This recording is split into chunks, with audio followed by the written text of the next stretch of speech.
तो दोस्तों, इससे पहले मैं कराया हुआ था, तो उसी को मैं करा रहा हूँ। तो ओरिजिनल शेप में आते हैं।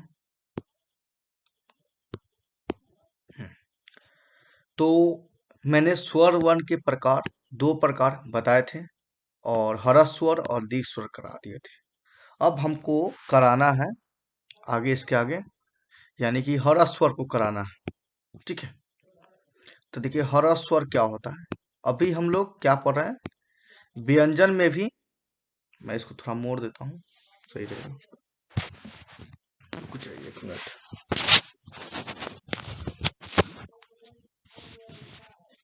घूम जा भाई, घूम गया। चलिए कराता हूँ अब। कहाँ गया, सॉरी। पहला मैं कराता हूँ हरस स्वर। मैंने आपको व्याकरण में 5 प्रकार बताए थे। वर्ण विचार का ही पार्ट है वर्ण। और वर्ण का भी 2 प्रकार, स्वर और व्यंजन वर्ण। और स्वर वर्ण का भी 2 प्रकार, हरस और दीर्घ स्वर। तो हरस स्वर करा रहे हैं, इसका कुछ नहीं है, बस आप जानते स्वर है तो स्वर्ण क्यों लिखा हुआ। एक मिनट रुकिए, स्वर है स्वर, एक मिनट रुकिए, स्वर। ठीक है, तो देखिए आप स्वर वर्ण जानते हैं कि जिसका उच्चारण स्वतंत्र रूप से होता है, यानी कि बिना किसी अन्य मतलब अन्य किसी वर्ण की सहायता नहीं लिया जाता है। ठीक है, तो उसका भी, तो हम लोग स्वर का 2 प्रकार पढ़े हैं, हरस और दीर्घ स्वर। तो हरस स्वर वैसा स्वर होता है जिसके उच्चारण में कम समय लगता है। ठीक है, वैसा स्वर जिसके उच्चारण में कम समय लगता है, यानी कि एक मात्रा लगता है। जैसे आपको पता है ना, अ, ये सब एग्जाम्पल है। अ, फिर इसके बाद ई, और फिर हो गया ओ। याद रहेगा आपको, अ ई ओ। एक मिनट रुक जाइए। ठीक है, चलिए। तो अ ई ओ यही हमारा हरस स्वर है, याद रहेगा। चलिए, मतलब इसमें आपको एक ही मात्रा लग रहा है, यानी कि वैसा स्वर जिसके उच्चारण में एक ही मात्रा हो, तो उसे हम लोग कहते हैं हरस स्वर। ठीक है, इसके बाद हम लोग दीर्घ स्वर पढ़ेंगे। ठीक है, तो लिखते हैं दूसरा दीर्घ स्वर। ऐसे ही दीर्घ लिखा है। ठीक है, दीर्घ स्वर। इसमें क्या होगा, वैसा स्वर जिसके उच्चारण में हरस स्वर की तुलना में अधिक समय लगता है। ठीक है, अधिक समय लगता है, या वैसा स्वर जिसमें 2 मात्राएं लगती है। ठीक है, मतलब 2 मात्रा हो, यानी कि यही अ जुड़ जाएगा तो आ बन जाएगा, यानी कि अ और अ को जोड़ देंगे। अब दोनों आप अ थोड़ी बोल सकते हैं, ये दोनों को जोड़कर आ बन जाता है। तो ये देखिए दीर्घ स्वर में कितना मात्रा है, हरस स्वर में 1 मात्रा था। ठीक है, लेकिन दीर्घ स्वर में 2 मात्रा हो गया। इस तरह ई मिलेगा तो दीर्घ ई, उ मिलेगा तो दीर्घ उ। तो देखिए दीर्घ स्वर में आ गया आ ई ओ, याद रहेगा आपको। तो देखिए दीर्घ स्वर में आ ई उ आ गया। अब चलिए आगे। तो ये समझ गए, हरस स्वर जिसमें 1 मात्रा लगे या कम समय लगे उसे हरस स्वर कहते हैं। इसका एग्जाम्पल है अ ई उ। दीर्घ स्वर जिसमें 2 मात्रा, उच्चारण में 2 मात्रा लगे। ठीक है, या हरस स्वर की तुलना में ज्यादा समय लगे, उसे हम लोग दीर्घ स्वर कहते हैं। अब आपके मन में सवाल आ रहा होगा, सर ये तो बता दें, लेकिन आपने स्वर बताए थे तो बहुत सारे लिखे थे, यानी कि 11 ठो लिखे थे, वो सब किस में आ जाएगा। तो बाबू वो सब भी दीर्घ स्वर में ही आ जाएगा। ठीक है, कैसे, तो अभी देख लीजिए। अ, जैसे आपको मैं थोड़ा संधि बताना पड़ेगा ना। जैसे पूरा मैं लिख रहा हूँ, अ आ हर्षी दीर्घी, हर्षु दीर्घु, री ए आए ओ औ। ठीक है, अंग अंग नहीं आता है, वो अंग और दूसरा कोई स्वर कहलाता है। तो देखिए मैं है, इनमें क्या करता हूँ, हरा स्वर को ऊंचा से दिखाता हूँ। ई सब क्या है, हमारा हरा स्वर है। दीर्घ स्वर को मैं क्या करता हूँ, नीला से दिखाता हूँ। तो ये हमारा क्या है, दीर्घ स्वर है। ठीक है, और ये सब बच गया, तो ये सब भी दीर्घ स्वर में आता है, क्योंकि री री हो गया, ए जो है अ जोड़ ई बनता है ना, तो एक बन जाता है। और अ जोड़ दीर्घ ई बनता है, लगता है, तो अय बन जाता है। फिर अ जोड़ उ तो ओ। इसी प्रकार अ जोड़ दीर्घ उ तो अ बन जाता है। ठीक है, तो ये सब में भी आपको दो मात्रा है, तो जिसमें भी दो मात्रा की जरूरत पड़ता है, लगता है, उसे हम लोग दीर्घ स्वर कहते हैं। तो ये सब भी दीर्घ स्वर में ही आ जाता है। ठीक है, समझ गए? चलिए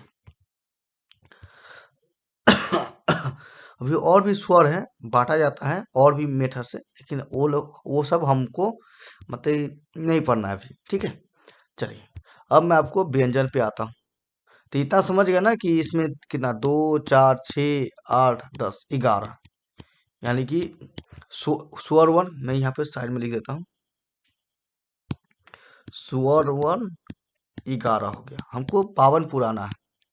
ठीक है, अब चलिए हम लोग व्यंजन वन पढ़ते हैं। ठीक है, इसको मिटा देते हैं, क्लीन रहेगा तो सही रहेगा। ठीक है, ये भाई सबको तो ऐसे मिटाना पड़ेगा।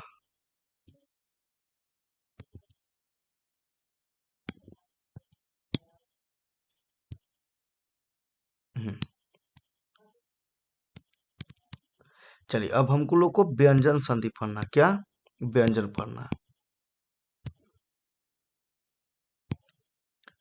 व्यंजन, इतना मोटा कर रहा हूँ फिर पतला चल रहा है, एक मिनट रुक जाइए। अच्छा जूम तो नहीं किया हुआ, अच्छा जूम किया हुआ, सॉरी। व्यंजन संधि, संधि कहाँ से आई? व्यंजन वर्ण,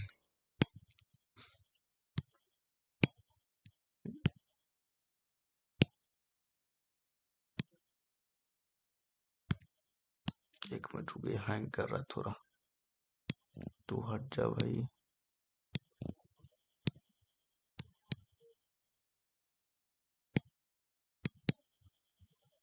चलिए व्यंजन, अच्छा सही में हैंग कर रहा है, कोई बात नहीं, फिर मैं आपको पढ़ाता हूँ।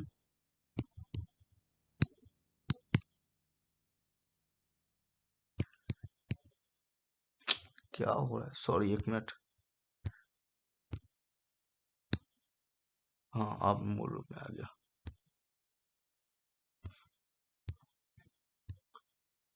तो व्यंजन संधि, सॉरी व्यंजन स्वर, सॉरी व्यंजन वर्ण। तो अभी तक हम लोगों ने स्वर वर्ण पढ़ चुके थे और स्वर वर्ण का प्रकार भी पढ़ चुके हैं, लेकिन हम लोग व्यंजन वर्ण पढ़ना है। व्यंजन वर्ण क्या होता है?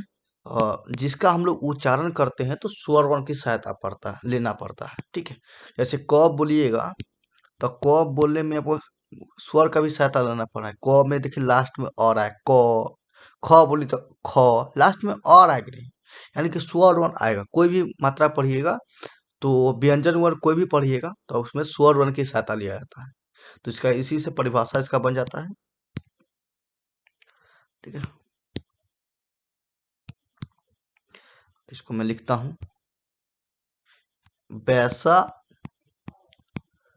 वैसा वर्ण जिसका उच्चारण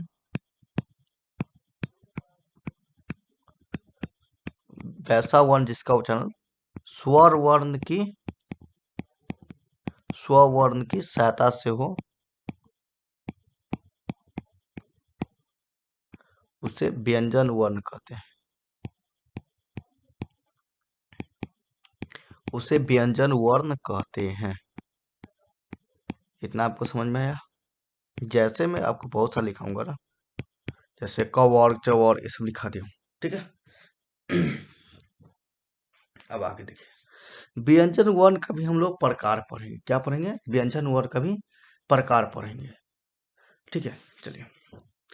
तो व्यंजन वर्ण को भी प्रकार की दृष्टि से हम लोग तीन क्या करते हैं, तीन वर्ण, तीन प्रकार के वर्ण में बांटा गया, तीन श्रेणी में।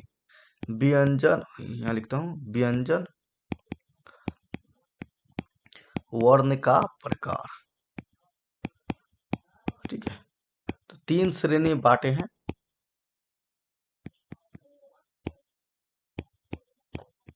ठीक है, कौन कौन है? तो पहला है हमारा स्पर्श व्यंजन, सबको बताएंगे क्या होता है। दूसरा हमारा है अंतस्थ व्यंजन, और तीसरा हमारा है ऊष्म व्यंजन। ठीक है, चलिए इतना आपको समझ में आ गया। अब हम लोग स्पर्श व्यंजन की बात करते हैं। ठीक है, तो देखिए स्पर्श व्यंजन,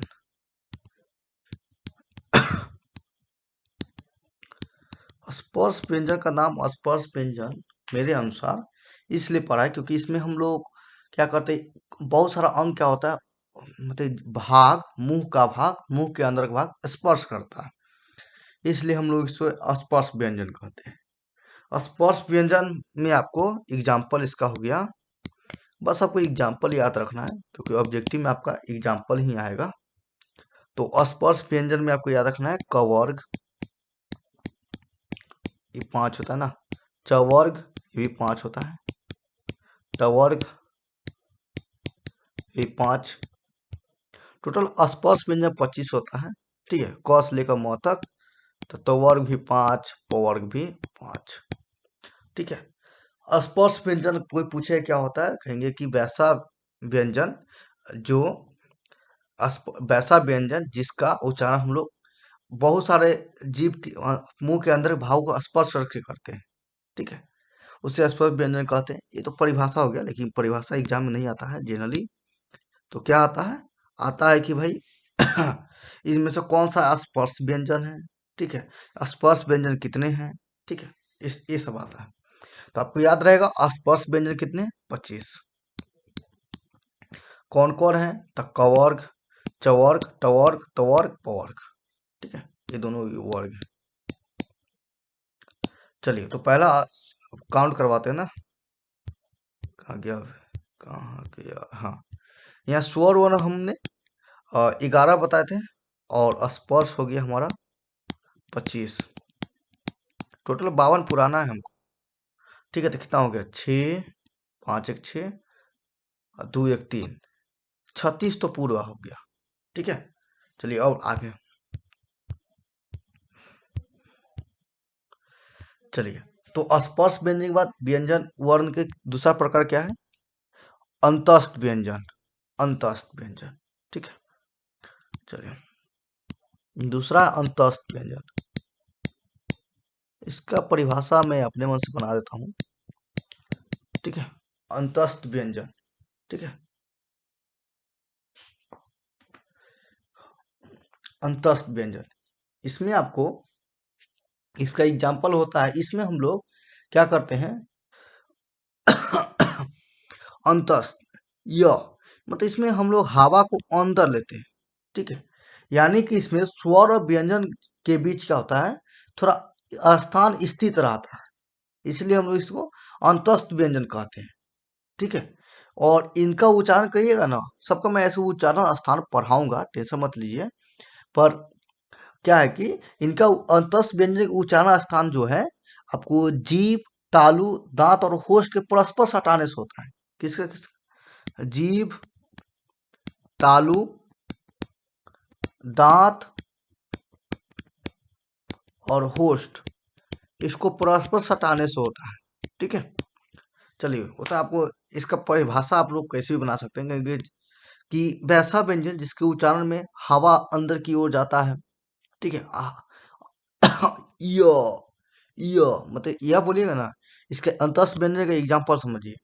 इसका एग्जाम्पल है आपका य लगभग चार शुरू का 4 अक्षर, य, काला करूँ ना, य ल व। ठीक है, हमारा अंतस्थ व्यंजन कितना है, 4 है। ठीक है, इस मतलब कि इस सबको उच्चारण कीजिएगा, य, र, ल, व। मतलब इसमें क्या है कि जो उष्मा है, गंदगी, सॉरी उष्मा, हवा, ठीक है, एनर्जी, वो अंदर की तरफ जाता है, इसलिए इसका नाम पड़ गया अंतस्थ व्यंजन। ठीक है, बाकी इसके उच्चारण में जीभ, तालु, दांत, होस्ट का परस्पर मेलजोल लगता है। ठीक है, चलिए तो ये भी हो गया हमारा 4। ठीक है, अब है हमारा, मैं नोट भी कर देता हूँ। हाँ ये, हाँ अब हमारा अंतस्थ व्यंजन भी हो गया 4। अंतस्थ 4 यानी कि टोटल अभी 40 हो गया। अभी 12 पुराना है कैसे भी। ठीक है, चलिए 12 भी पुराना है। अब इसके बाद है ऊष्म व्यंजन। ठीक है, ऊष्म व्यंजन, इसमें तो सीधे नाम से ही स्पष्ट है कि वैसा व्यंजन जिसके उच्चारण में ऊष्मा निकलता हो, ऊर्जा बाहर निकलता हो। इसका एग्जाम्पल है आपको 4 गो स नहीं है, तालाबे स, बुधन स, डंटी स, और हमारा है ह। साइड में लिखो, तालाबे स, बुधन स, डंटी स, ह। ये हमारा क्या है, ऊष्म व्यंजन है, याद रहेगा। ठीक है, इसमें क्या होता है कि ऊर्जा, वैसा व्यंजन जिसके उच्चारण में ऊर्जा बाहर निकलता है, शरीर से बाहर निकलता है, उसे हम लोग ऊष्म व्यंजन कहते हैं। ठीक है, ये भी हमारा 4 हो गया। ठीक है, ऊष्म व्यंजन भी 4। अब हो गया हमारा टोटल 44। अभी 8 पुराना है। ठीक है, लेकिन कुछ ऐसे भी व्यंजन होते हैं जो एक आता है संयुक्त व्यंजन। इसको भी हम लोग व्यंजन के कैटेगरी में रखते हैं। ठीक है, स्वर के अलावा जितना भी बच जा रहा है ना, वो सब व्यंजन में आ जाता है।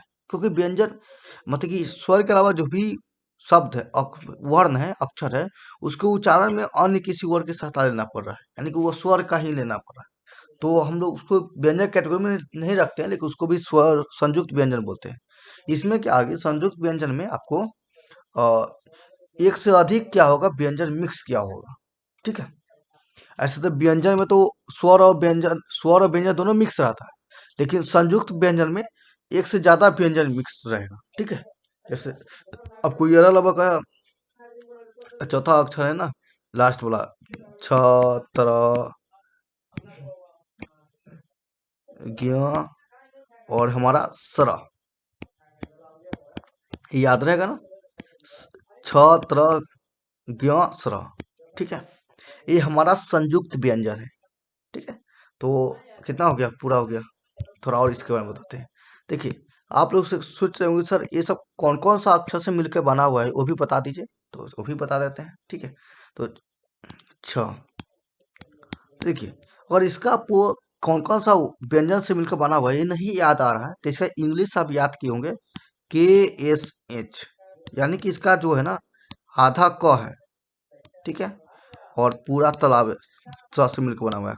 अक्ष, कच्छ, छ, छ, कच्छ, इस टाइप से पढ़ते हैं। ठीक है,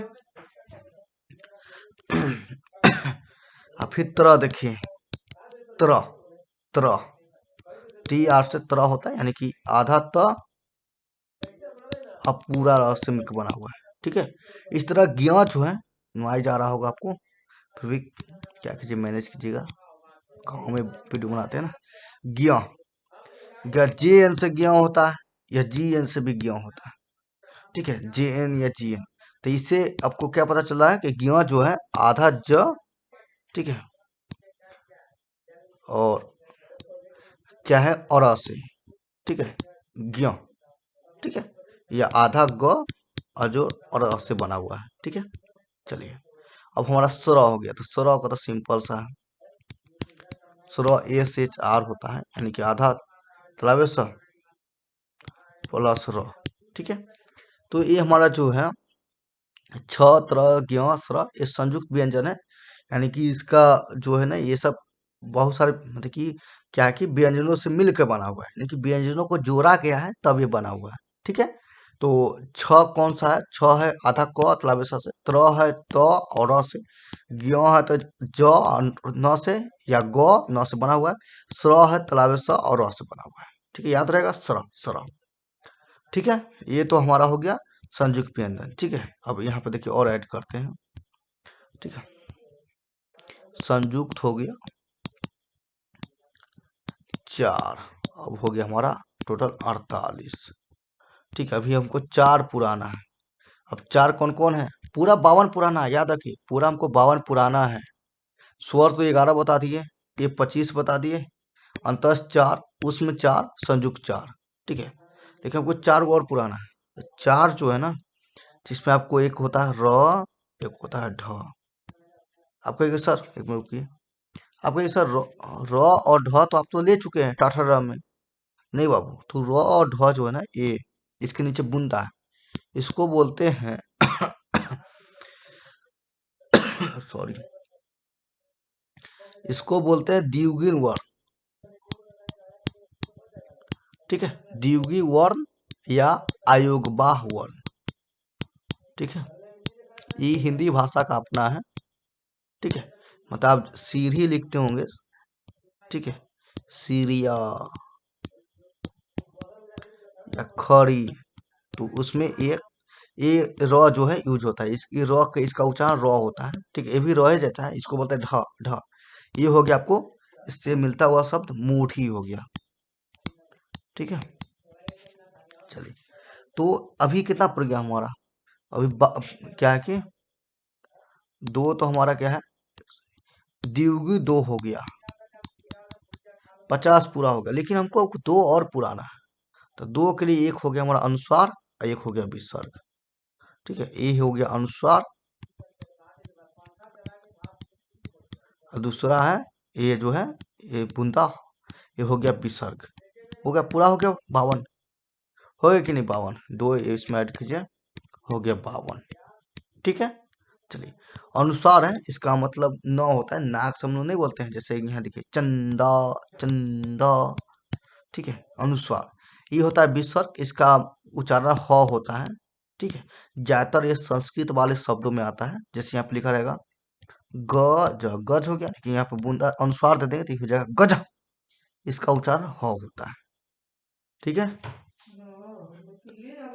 हाँ, तो समझ गए आप? ठीक है, तो अब नेक्स्ट क्या है, नेक्स्ट वीडियो में हम लोग क्या करेंगे, रुक जाइए, तो आगे हम पढ़ेंगे दूसरा, और भी कुछ हुआ नहीं पढ़ेंगे जो बच गया होगा। ठीक है, उसके बाद नेक्स्ट चैप्टर स्टार्ट करेंगे। धन्यवाद।